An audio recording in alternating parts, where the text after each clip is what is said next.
চারিদিকে নির্বাচনের উৎসব শুরু হয়ে গেছে ইতিমধ্যে এবং গতকালকে বিএনপি আসন্ন নির্বাচনে তাদের সম্ভাব্য প্রার্থী ঘোষণা করেছে প্রায় 237টা আসনে।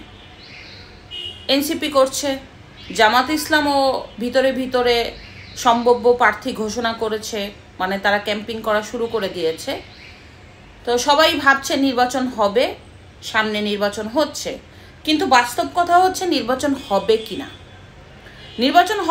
এই নিয়ে কিন্তু সাধারণ মানুষের মনে যেমন একটা সংশয়, সন্দেহ, আন্তর্জাতিক মহলে সন্দেহ, বাংলাদেশের যারা রাজনৈতিক বিশ্লেষক তাদের মনে সন্দেহ, আর সবচেয়ে বড় কথা রাজনৈতিক দলগুলোর মধ্যেও সংশয় রয়েছে আদৌ কি ডক্টর ইউনূস 2026-এর ফেব্রুয়ারিতে নির্বাচন আয়োজন করতে পারবে কিনা।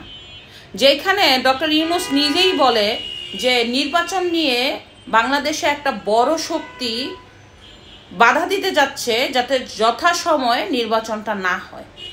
তো হাস্যকর ব্যাপার এই জন্য যে কোন বড় শক্তি এই মুহূর্তে নির্বাচনের বাধা দিবে। বড় শক্তিটা মূলত হচ্ছে এই ডক্টর ইউনূস নিজেই।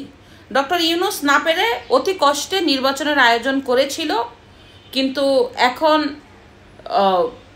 নির্বাচন যাতে না হয় এর জন্য বিভিন্ন ধরনের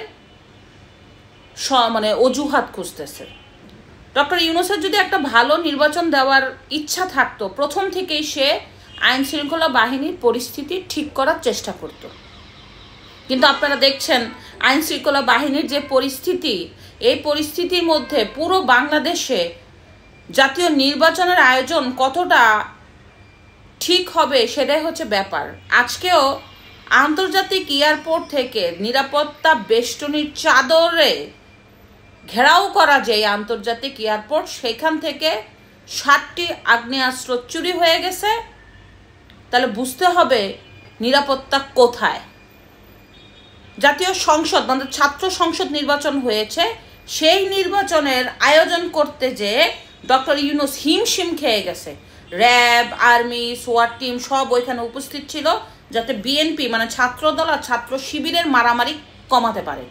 আর সেইখানে পুরো বাংলাদেশে প্রত্যেকটা গ্রামে, কেন্দ্রে, থানায়, জেলায় এই নির্বাচনে নিরাপত্তা দিতে পারবে কিনা আইন শৃঙ্খলা বাহিনী, সেটাই হচ্ছে বড় একটা প্রশ্ন।